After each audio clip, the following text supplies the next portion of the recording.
Hello YouTube, this is Wheelchair21 coming at you for day 4 of Gundam Week featuring G Gundam. This is a Monday through Friday Gundam Week schedule, meaning we only have 5 reviews. And first off, in this review we have Hyper Dragon Gundam alongside Hyper Bolt Gundam, Neo China, Neo Russia, Sai Saici and Argo Goldsky. 2 of Doman Kashu's associates from the Shuffle Alliance. And with their awesome hyper modes of beautiful gold plastic and jade green, would you say lighted areas, such as Sai Saici's original red chest, his dragon eyes, and Argo's eyes, and little energy panel right here. They are wonderful figures based on their original green, yellow, and white, and black and white molds. Now, for these being the last of the hyper figures I have to review for you from the line, they actually come with the least amount of accessories and the least amount of hands. Argo only comes with 2 additional hands to hold his beam mace, which, as shown here, comes in a short featured one and a long extended one, allowing him to use his graviton hammer. Now the cool part about it is Argo's actual beam sabers are located, or beam maces, in his forearms. And in these little panels, which I will pull off his arm, they actually pull out the actual hilt and handle for his beam technology, which then plug into said maces. Now, as you can also see, there's another mace ball located in his shoulder.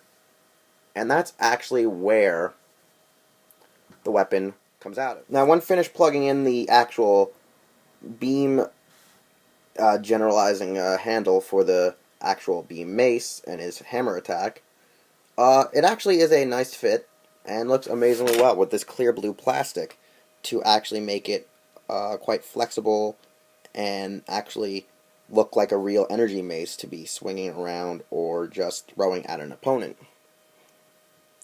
and such. Now, even though they are concealed in his forearms, they are difficult to take out, and at times you can actually remove this piece right here in his shoulder, which is supposed to be the symbolism of the base of the actual hammer itself. Now, with Sai Saici, he does not come with any extension pieces to extend his reach of the dragon arms, and he does not come with any of his actual extended war flags, which is kind of a bitch.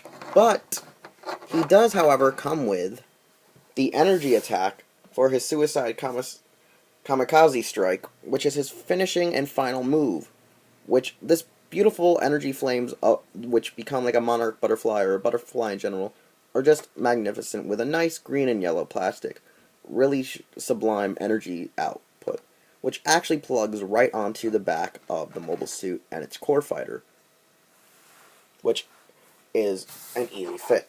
Once pulling out the core fighter, you just need to apply the piece as so, with this little peg in the back here, to plug into the butt end of where the cockpit comes out of, to allow his finishing move, which is awesome because this is a Super Robot anime, and it actually explains why there should be energy flames coming off of a mobile suit. And I actually enjoy it. Now, their points of articulation are vastly the same, where Sai Saici has the same basic points in his hips, his knee, and his ankle, which is kind of stiff because of how his boot and foot is shaped. Now, his arms are still built on the same joint of the basic shoulder, but his elbow joint is that of a ball joint, and has a little bit of articulation in the dragon head along with his wrists, and along with the point of articulation in the head to turn and wagger a bit, along with the ponytail in the back, which is like his scorpion heat rod of that of the Epion's whip. Now, with Bolt Gundam, however, Bolt Gundam has several points of articulation in the hips, in the knee, and actually in his foot, as he has the ankle joint. He also has the shoulder joint, and the shoulder pads have waver. He has the bicep joint, he has the elbow joint, and he has his wrist joint, along with a torso joint and his head. Now, personally, with both of these figures, I enjoy them heavily both, because Dragon Gundam is a fan favorite, and Bolt I like because he is that big, surly, stout mobile suit with a badass, silent, cool guy who pilots him. Now, these are two of the most enjoyed mobile suits in the show, which are not Doman Kashi's, I personally believe, because a lot of people like the big, silent guy and the annoying little kid at times, depending on what your tastes are in anime, because of how, the voice is. And their characters were great for what they were, and it created great minor conflict between the two on how they interacted with each other, because it was just enjoyable. Personally, though, I do feel like the fact that since he doesn't come with many accessories, I just feel like it's a bitch, but I do enjoy the actual fact that he does come with his exhaust. Where with Argo, Bolt Gundam, the only flaws about it are, because of the weighted areas in his body, like his legs and his arms, the joints heavily get loose. Those are its cons, really. It comes with the same amount of accessories that the normal one did, so there's nothing really to complain about. And the designs really are basically a great representation of the country they're from.